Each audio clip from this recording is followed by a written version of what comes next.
I like to simply tell somebody, don't wait till it gets all messed up before you go to him. Don't wait till everything messes up before you go to him. The disciples go to him. Notice what it is that they say. They say, Master,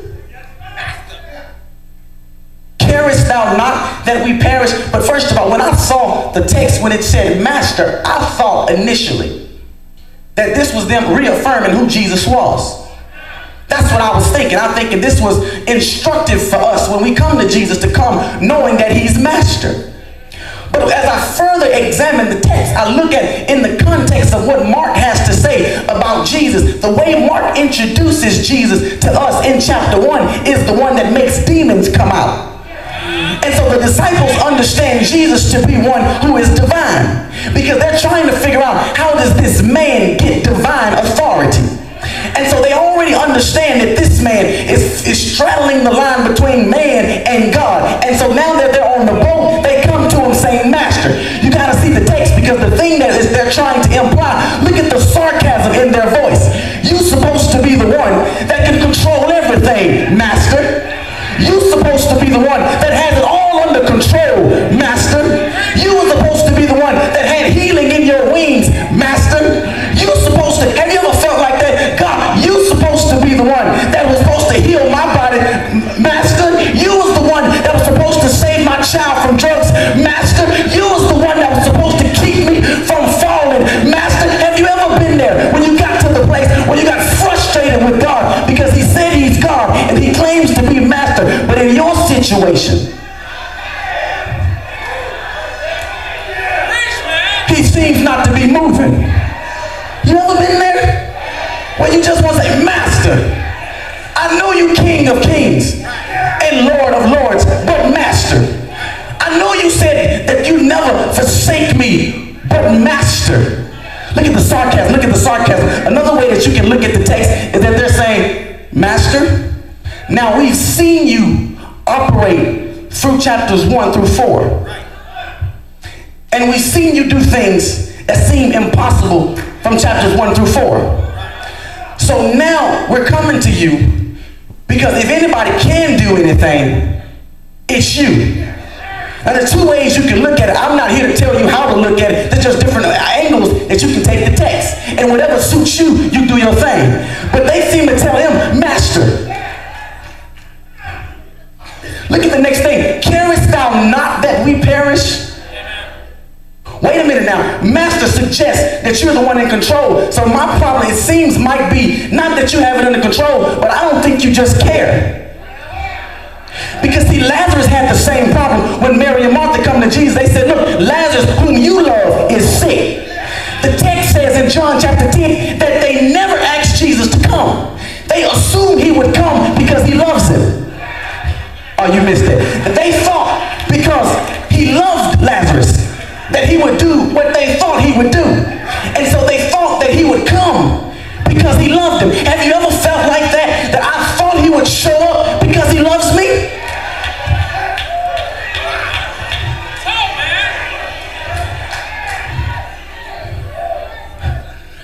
I thought he would come.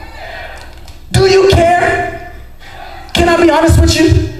There's been times this past year that when I got by myself, see, I couldn't say it around church folks, but when I got by myself, I said, Master, do you care?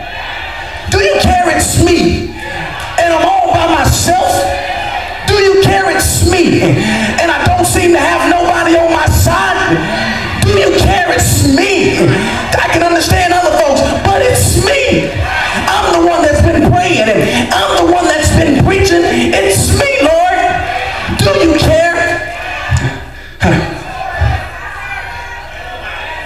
Do you care that I don't have food on my table? Do you care that there's sickness in my body? Do you care that my family is in arrest? Do you care that my marriage is in shambles? Do you care that I don't have anybody to talk to? Do you care that I don't know how I'm going to provide? Do you care that my mind is boggled and tangled up because I'm confused about life? Do you care? I don't know who else to turn to. And if you don't care, Jesus says it like this: Father, my God, why hast thou forsaken me? I anticipated other leaving. But I can't handle God if you leave. And it helps me to know that if Jesus got to the place in his storm where he cries out, my God, why are you forsaking me? I get room to say, Lord, it's me. Why?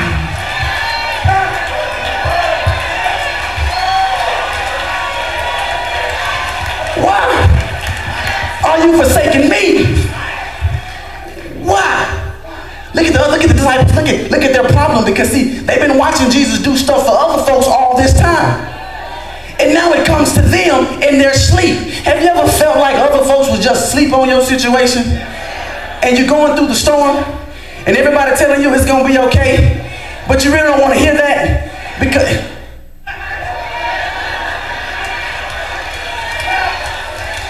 you telling me it's going to be okay, but my lights are still off. You telling me it's going to be okay, but my child didn't come home. You telling me it's okay. Oh, let me be cool.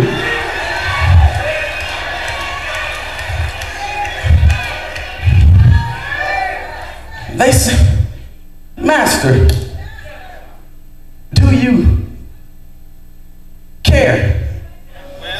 That's the question. That in the uncertainties of life, in the things that you cannot control, you got to face this question. Because I can deal with it as long as I know he cares. But if I'm starting to question if he cares, it makes me want to give up. Master, do you care? Do you really care? See, y'all have to excuse me. See, I feel that. Do you really care? I can't make it if I don't think you care. And the reason why I'm questioning whether or not you care is because you don't seem to be showing up in my life. I know you got the power, but you don't seem to be moving. And so I'm struggling now, because if it seems to me, if you cared, you would come and help me. You would show up in my tears if you cared. You would give me what I needed if you cared. You would be by my side if you cared.